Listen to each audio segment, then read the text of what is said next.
Good evening. With the Ghana Learning Channel's News in Capsule for Thursday, August 5, 2021, I am Kingsley Bryan. Here's a look at some of the top stories we will be covering this evening. We'll tell you that NGSE exams recording 95% attendance. The ministry is committed to reintegrating all absentees. Then, Ghana is considering digital vaccination cards as Blue Books becoming necessary around the world. Also, President meets World Bank representative, discuss country's transformation agenda. And then, Jawala and Camarang to benefit from new wells, aimed at providing first-time access to hundreds of households. And in news from the region, we'll tell you that the Caribbean Community Tourism Network is launched to provide a platform of support to CBT programs. And on the international scene, two-headed baby sea turtle discovered. First for teen at Edisto Beach State Park. And now for the news in detail. The National Grade 6 assessment began on Wednesday, with pupils writing papers 1 and 2 for English language and science in the morning and afternoon, respectively. Of the 14,400 candidates, 95% turned up to write their examination in school at the 503 examination centers across Guyana, based on statistics submitted by each Department of Education in the 11 education districts. The Ministry of Education commits to searching for and reintegrating the remaining 5% of pupils who did not turn up to write the examination.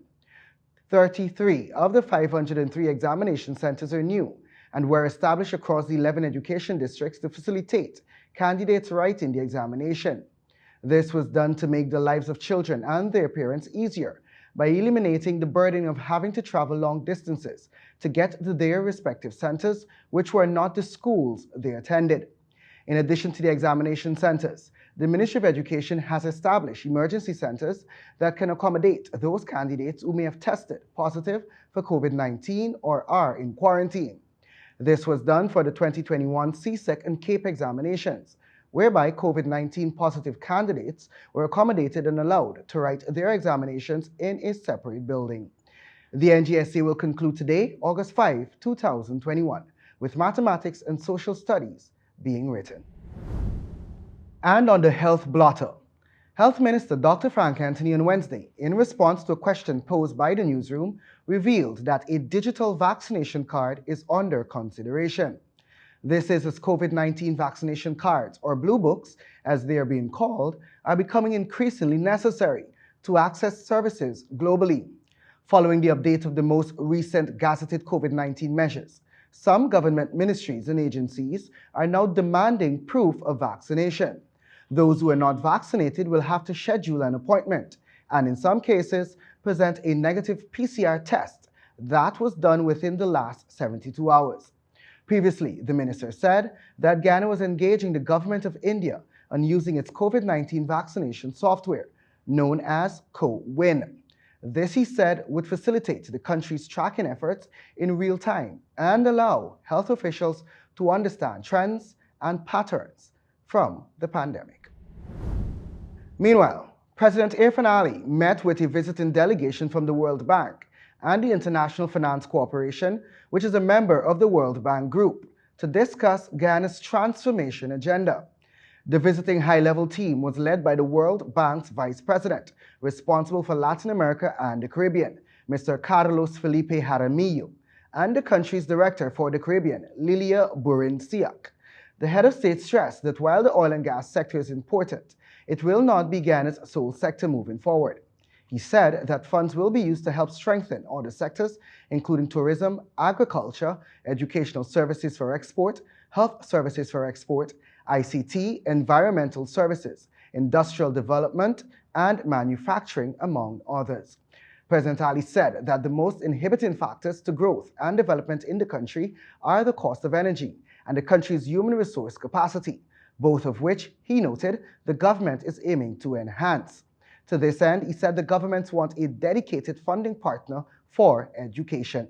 Mr. Jaramillo said the World Bank is very pleased that the government has clarity and consistency as it relates to its development plans. He also stated that the visit to Guyana has left the team impressed as it relates to the country's emphasis on the expanded LCDS, human resource capacity, and educational development, the government's handling and response to the COVID-19 pandemic, and its focus on involving the private sector in its progression. The World Bank officials also applauded President Ali for the government's aggressive and ambitious vaccination program. Mr. Jaramillo specifically highlighted the vaccination rates, which he stressed is one of the best in the region, and the government's creativity by having drive-through vaccination options, among other initiatives. The visiting officials also explained that they are concerned with the strain of pandemic will put on the education sector and agreed to put education at the center of their discussions.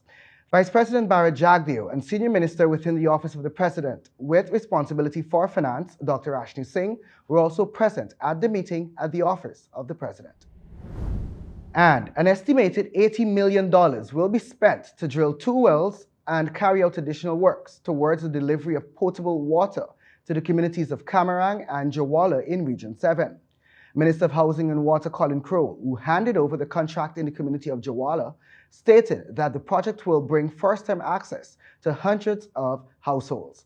Minister Crowe noted that the communities in Camarang, during needs assessment for Budget 2021, it was discovered that the area had no means for potable water. Through this intervention, 90% of the community will be able to access potable water, including government buildings.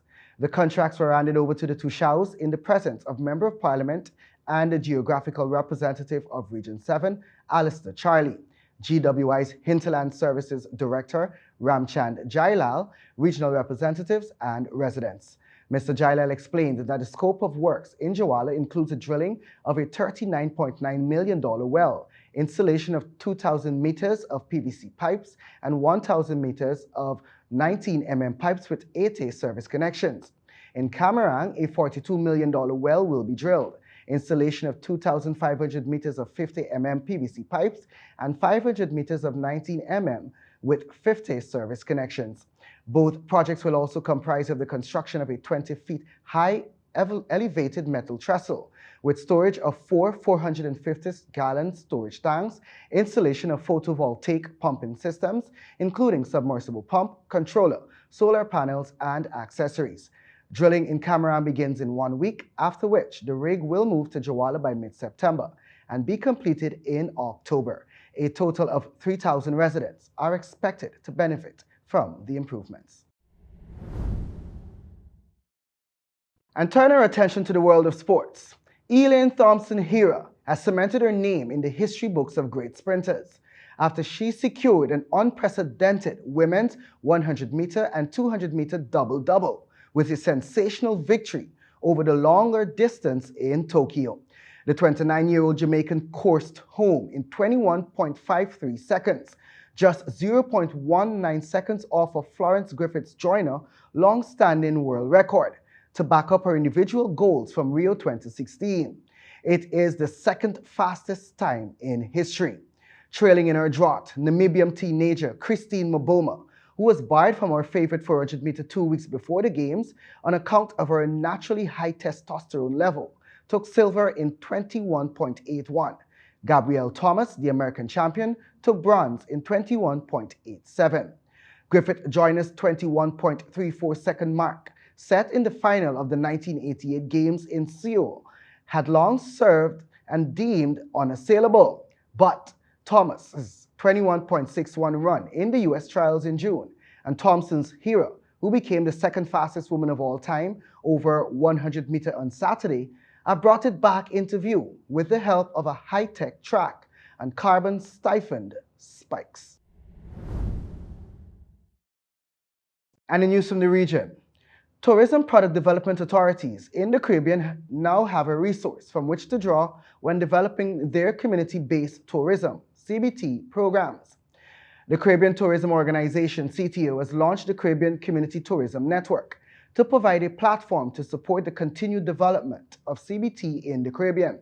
CCTN will facilitate the exchange of best practices among CTO member countries and interested tourism development partners and help identify capacity building needs as well as challenges and opportunities for CBT development.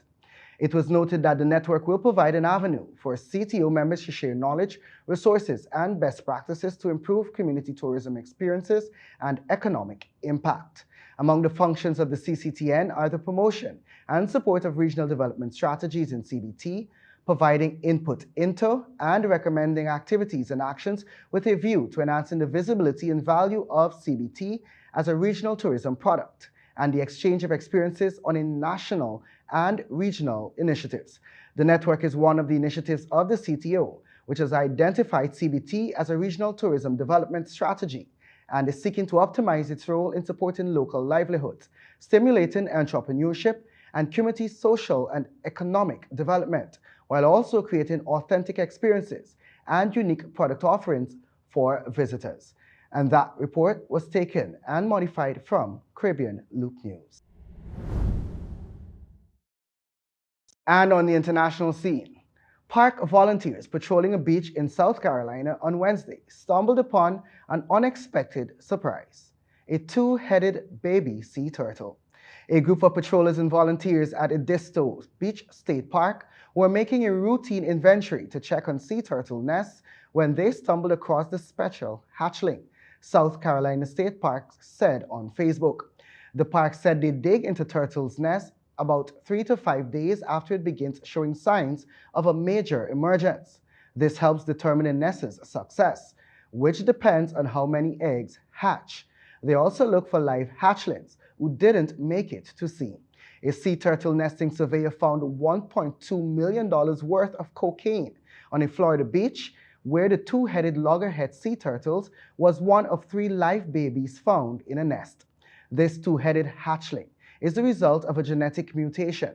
Other two-headed hatchlings have been found in South Carolina in the past, but this is a first for the patrol team at Edisto State Park.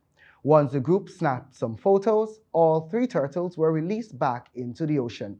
Most sea turtles hatch in the summer, though they can hatch throughout the year, according to SeaWorld. It is critical for humans to not disturb the nest, which can place the baby turtle's survival at risk. When a turtle nest is disturbed, the hatchlings have a 25% or less chance of surviving, and that is according to SeaWorld. And that story was extracted and modified from CNN. And that's our news broadcast for Thursday, August 5, 2021. Please join us for a rebroadcast tomorrow morning.